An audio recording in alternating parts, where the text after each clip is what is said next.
On an unseasonably warm afternoon in September of 1996, in McLean County, Illinois, a man named Harold Whitaker stood at the edge of a soybean field he hadn't set foot in for 15 years. The rows were clean, straight, ready. The pods were tight and heavy, a good yield waiting on the right hands.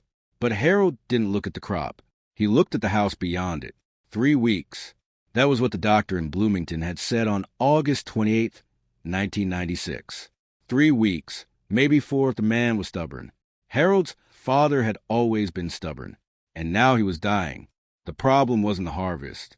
The problem was that Harold Whitaker hadn't spoken to his father since October 1981, the day he walked off this land with nothing but a duffel bag and the kind of silence that doesn't break on its own. 15 years. And now there were 3 weeks left. Let me tell you about Arthur Whitaker. Arthur bought that farm in 1952 for $18,400, 160 acres of black Illinois soil just outside of Lexington. He worked it with a 1949 Farmall M, 40 horsepower on paper, but closer to stubborn muscle in real life.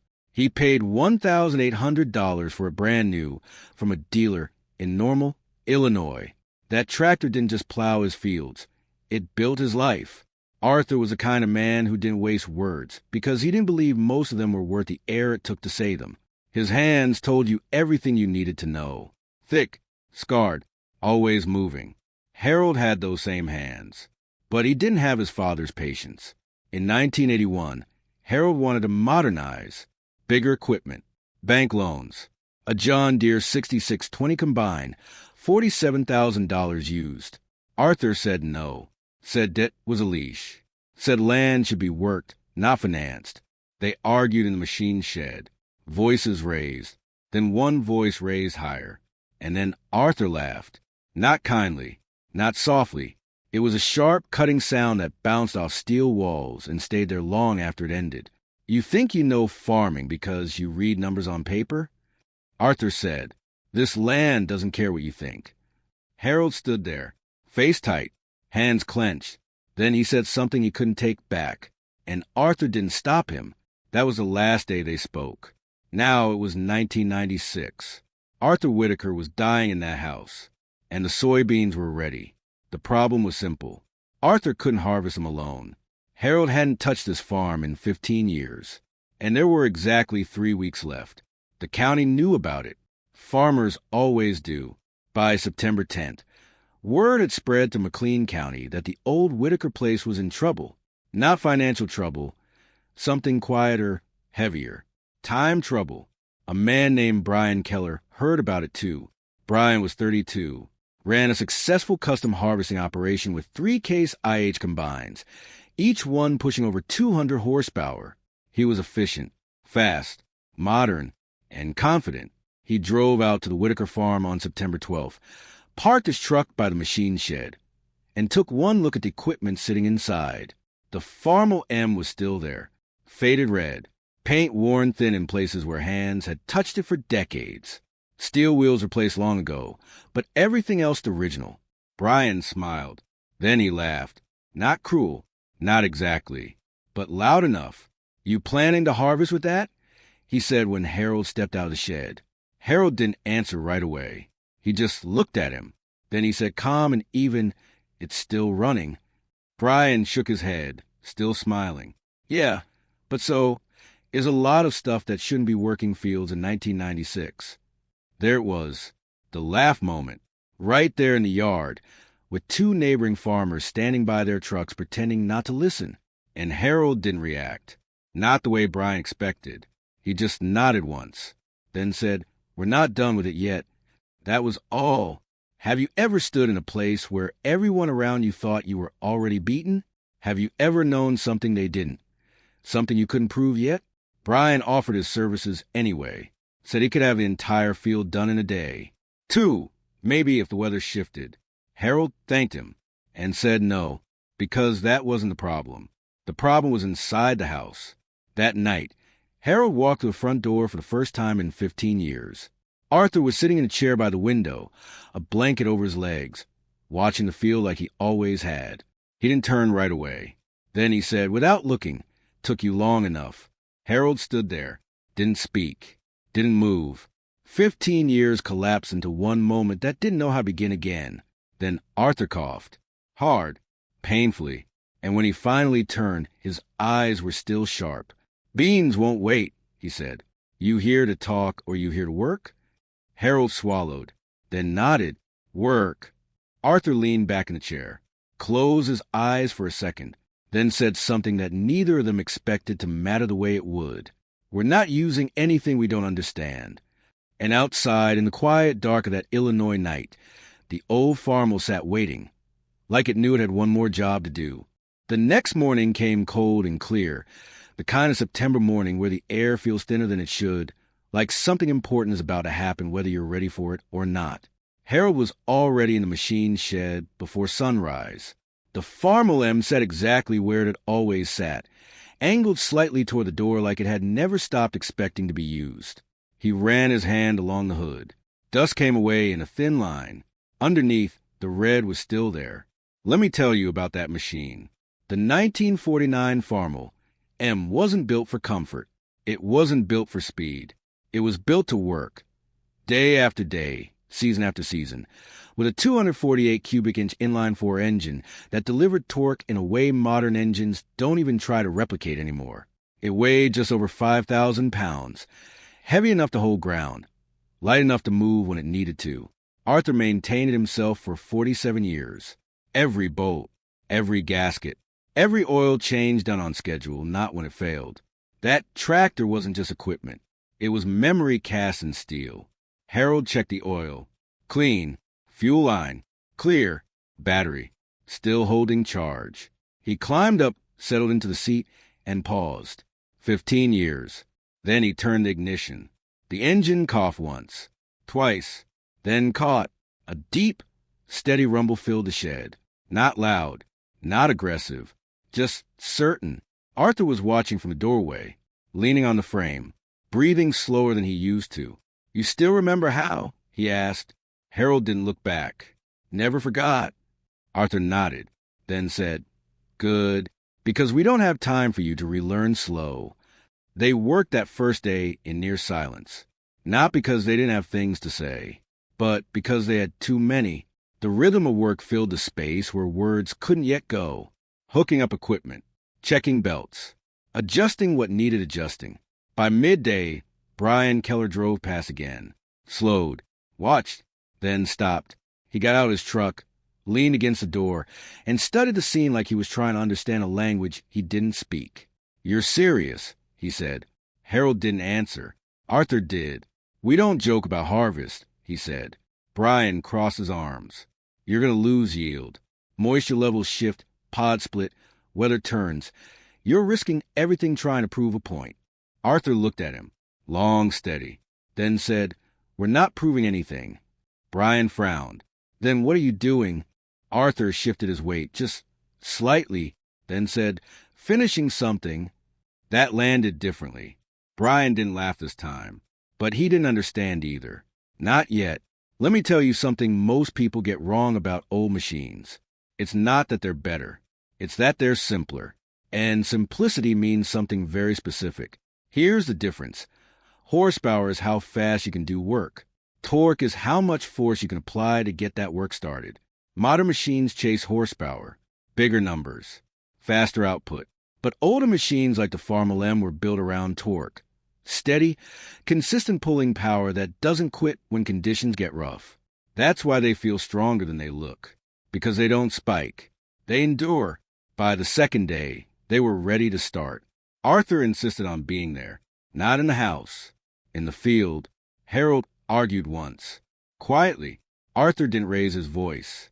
Just said, "If I can sit, I can work." And that was the end of it. They moved slow. Slower than Brian would have. Slower than any modern operation would tolerate. But steady. Always steady. Neighbors started to notice. Trucks slowed on the county road. People watched. Not because it was efficient, but because it meant something they couldn't quite name. That evening, as the sun dropped low and the field turned gold in a way only happens a few days a year, Arthur spoke again. First real words of the day. "You left because you thought I didn't trust you," he said. Harold kept his eyes forward. You didn't? Arthur shook his head. No, I didn't trust that.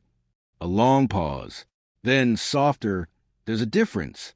Harold's hands tightened on the wheel, but he didn't answer. Not yet, because some things take more than a day to come back. And some things don't come back at all. The engine kept running. The field kept moving. And just beyond the edge of it, dark clouds were beginning to gather in a way no one was talking about. But everyone could see.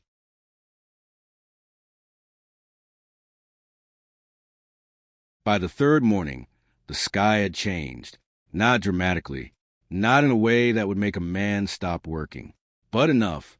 Enough for farmers to notice. A line of gray stretched low across the western horizon. Then at first, like a smudge someone hadn't bothered to wipe away. By noon it had thickened. By afternoon it had weight. Brian Keller noticed it before anyone said a word. He drove out again, slower this time. Watched the Whitaker field from the road. Then he turned into the driveway without asking. You've got maybe 48 hours, he said as he stepped out of the truck. No smile now. No laughter. Storm fronts coming in from Iowa. They're calling for heavy rain. Maybe more. Arthur didn't look at him. Forecast change, he said. Brian shook his head. This one won't. You don't have the capacity to beat it. Not like this.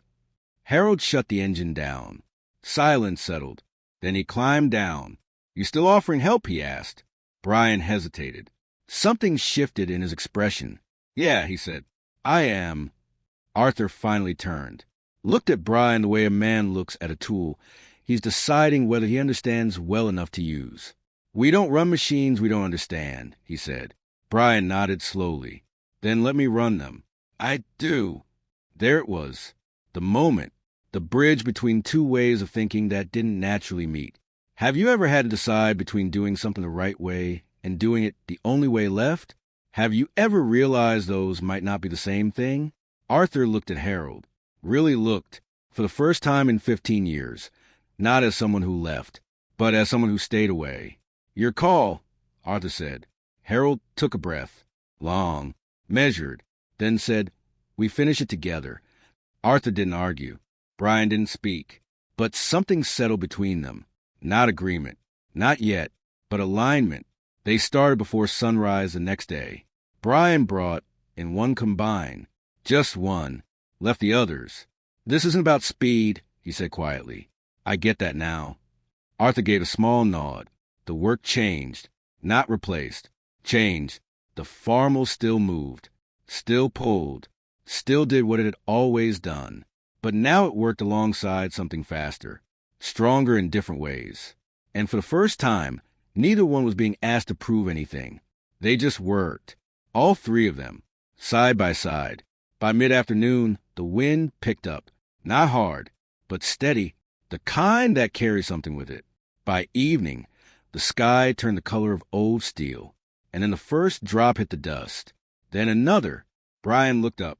Now, he said, we push now or we lose it. Arthur was already moving. Slower than Brian. But not stopping. Harold climbed back onto the farmel. Turned the ignition. The engine roared to life like it had been waiting for this exact moment for 50 years. Rain started falling harder. Not a drizzle anymore. A sheet. Visibility dropped. The field turned slick. Modern tires struggled for grip. But the old machine held because torque doesn't panic. It digs. They worked into the dark. Lights cutting through rain. Engines pushing. Time closing in. And just as the last stretch of field came into view, something happened that none of them expected. The combine stalled. Dead. Right there in the mud. Brian jumped down, already moving. Fuel line, he said. Clogged. I can fix it. Give me 10 minutes. Arthur looked at the field, then at the sky, then at the farmel, and then at Harold. 10 minutes, he said. But they both knew they didn't have 10. The rain was coming harder. The ground was turning. The window was closing. And the only machine still moving was the one everyone had laughed at. The rain didn't slow. It didn't hesitate. It came down with a kind of steady force that turns decisions into consequences. Brian was knee-deep in mud beside the stalled combine, hands moving fast, pulling the fuel line free. clearing with the urgency of a man who knows exactly how much is riding on something small. 5 minutes, he shouted over the rain. Arthur didn't answer. He was already walking, slow, careful, each step deliberate, toward the farm.